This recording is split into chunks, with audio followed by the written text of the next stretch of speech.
بسم اللہ الرحمن الرحیم۔ السلام علیکم معزز طلباء کرام، آپ سب کیسے ہیں؟ آج ہم نور الانوار کے سبق نمبر 51 کو پڑھیں گے۔ آج کے سبق کا عنوان ہے دوسری تقریر کا بیان۔ آج کے ہمارے سبق کی عبارت او یقال ان الباء داخلۃ علی المختص بہ سے شروع ہوتی ہے۔ آئیے عبارت پڑھ کے اس کا ترجمہ کرتے ہیں، لیکن آپ یہ بات ذہن میں رکھیے گا کہ ہم نے گزشتہ سبق میں یہ بات کی تھی کہ اشتراک اور ترادف کی نفی کرنے کے لیے یہاں پر مصنف نے 2 تقریریں کی ہیں۔ تو ان میں سے ایک تقریر کو تو ہم نے گزشتہ سبق میں خصصت فلانا بالذکر کی مثال سے پڑھا تھا، اس کو سمجھا تھا۔ تو ابھی دوسری تقریر کے حوالے سے یہ کلام شروع ہو رہا ہے، اور دوسری تقریر کا جو حاصل ہے وہ عبارت او یقال سے شروع ہوتی ہے۔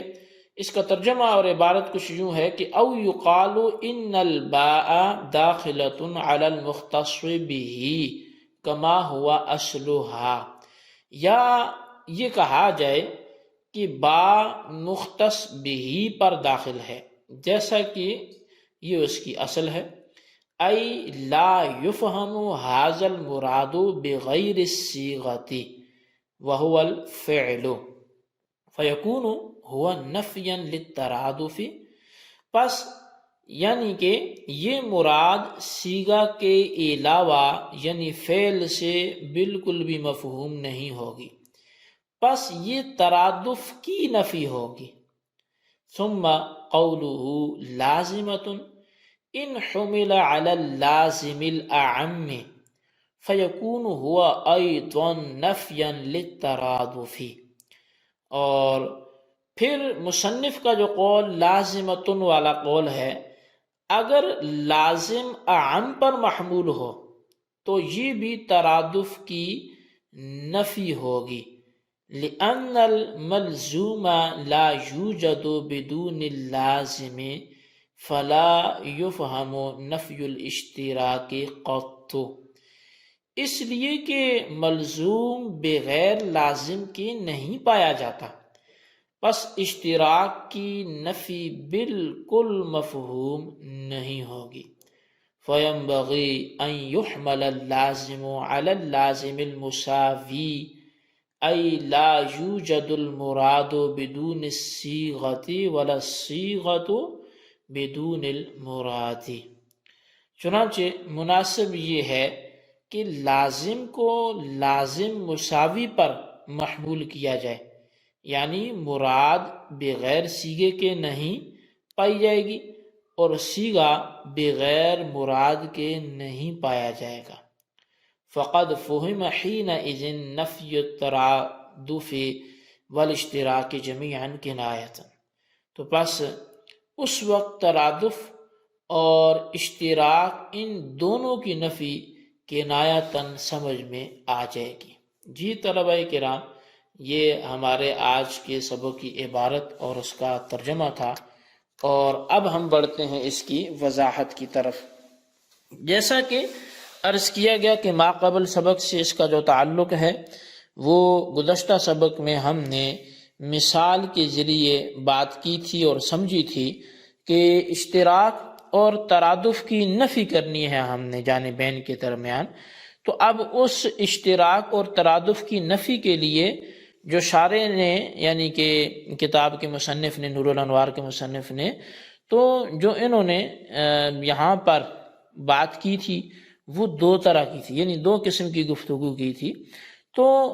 اس میں سے پہلی گفتگو تو ہم گزشتہ سبق میں سمجھ آئے، لیکن دوسری گفتگو کا آغاز یہاں آج کے ہمارے سبق سے ہوتا ہے، اور دوسری تقریر کا حاصل یہ ہے کہ با مختص بہ پر داخل ہو جیسا کہ اس کی اصل ہے، یعنی مراد امر سے مراد وجوب مختص ہو اور صیغہ امر مختص بہ ہو، اور مطلب یہ ہو کہ وجوب صیغہ امر کے ساتھ مختص ہے، یعنی وجوب صرف صیغہ امر سے مفہوم ہوتا ہے، صیغہ امر کے علاوہ فعل نبی علیہ السلام سے وجوب مستفاد نہیں ہوتا۔ یعنی وجوب اگر ثابت ہوگا تو وہ صرف اور صرف صیغہ امر جو ہے اسی سے حکم وجوب صادر ہوگا، اسی سے وجوب ثابت ہوگا، اور نبی علیہ السلام کے فعل سے وجوب کا مفہوم نہیں ملے گا۔ تو صیغہ امر اور فعل نبی علیہ السلام کے درمیان ترادف کی نفی ہو گئی، کیونکہ ایک جیسے ہوتے تو حکم بھی ایک جیسا ہوتا، لیکن یہاں وجوب صیغہ امر سے تو ثابت ہو رہا ہے، لیکن فعل نبی علیہ السلام سے چونکہ وجوب ثابت نہیں ہوتا، اس لیے یہاں ان دونوں کے درمیان جو ہے وہ ترادف بھی نہیں ہوگا۔ پھر ماتن کے قول لازمتن، اگر اس کو دیکھیں تو اس سے مراد لازم عام ہوگا، یعنی صیغہ امر لازم عام ہو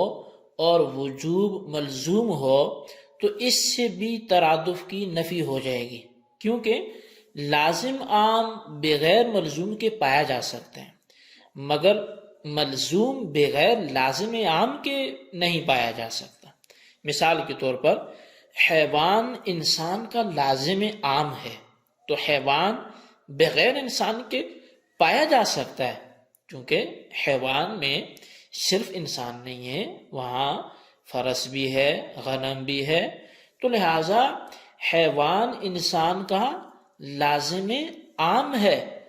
تو حیوان بغیر انسان کے یہ پایا جا سکتا ہے، لیکن انسان بغیر حیوان کے نہیں پایا جا سکتا،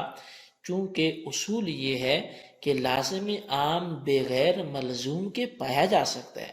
مگر ملزوم بغیر لازم عام کے نہیں پایا جا سکتا۔ بس وجوب جو ملزوم ہے بغیر لازم عام یعنی بغیر صیغہ امر کے نہیں پایا جا سکتا، اگرچہ صیغہ امر جو لازم عام ہونے کی وجہ سے بغیر وجوب یعنی بغیر ملزوم کے پایا جا سکتا ہے۔ پس ثابت یہ ہوا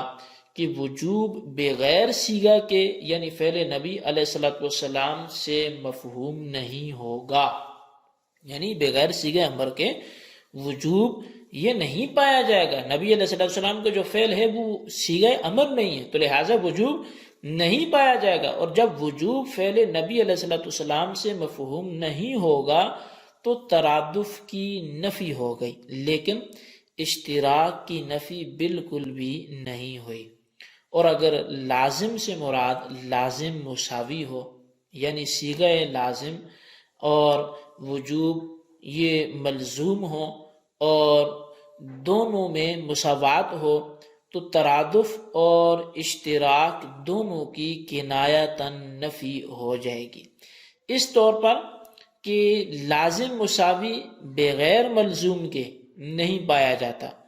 اور ملزوم بغیر لازم مساوی کے نہیں پایا جاتا، جیسے ناطق انسان کا لازم مساوی ہے، تو ناطق بغیر انسان کے نہیں پایا جا سکتا، اور انسان بغیر ناطق نہیں پایا جا سکتا، چونکہ ہم نے یہ اصول پڑھ لیا کہ وہ اس طرح سے ہو کہ جو لازم مساوی ہے وہ بغیر ملزوم کے نہ پایا جائے، اور ملزوم بغیر لازم مساوی کے نہ پایا جائے، تو لہٰذا ناطق انسان کا چونکہ لازم مساوی ہے تو ناطق بغیر انسان کے نہیں پایا جا سکتا، اور انسان بغیر ناطق کے نہیں پایا جا سکتا۔ اسی طرح وجوب بغیر صیغہ امر کے نہیں پایا جائے گا، اور صیغہ امر بغیر وجوب کے نہیں پایا جائے گا۔ بس جب وجوب بغیر صیغہ امر کے نہیں پایا جاتا، یعنی فعل نبی علیہ السلام سے وجوب ثابت نہیں ہوتا، تو ترادف کی نفی ہوگی، اور جب صیغہ امر بغیر وجوب کے نہیں پایا جائے گا، یعنی صیغہ امر سے صرف وجوب مفہوم ہوتا ہے، اباحت ندب وغیرہ مفہوم نہیں ہوتے، تو اشتراک کی نفی ہوگی۔ بہرحال جب لازم عام مراد لینے کی صورت میں صرف ترادف کی نفی ہوتی ہے اور اشتراک کی نفی نہیں ہوتی، اور لازم مساوی مراد لینے کی صورت میں ترادف اور اشتراک دونوں کی نفی ہو جاتی ہے تو لازم سے لازم مساوی مراد لینا یہ زیادہ بہتر ہے۔ جی طلبہ کرام، یہ ہمارا آج کا سبق تھا۔ اس سبق کو اچھی طرح دہرائیں اور اس کے خلاصے کو اپنے رجسٹرز پر لکھیں، بالخصوص ان سوالات کے جوابات دیں۔ سوال نمبر 1 یہ ہے کہ یہ تقریر ثانی کا تعلق ما قبل سبق سے کیا ہے، بیان کریں۔ اور سوال نمبر 2 یہ ہے کہ یہ لازم عام لازم مساوی کا فرق واضح کریں۔ اللہ تبارک و تعالیٰ سے دعا ہے جو کچھ ہم نے پڑھا سنا اسے یاد رکھنے کی توفیق نصیب فرمائے، آمین بجاہ النبی الامین صلی اللہ علیہ وسلم۔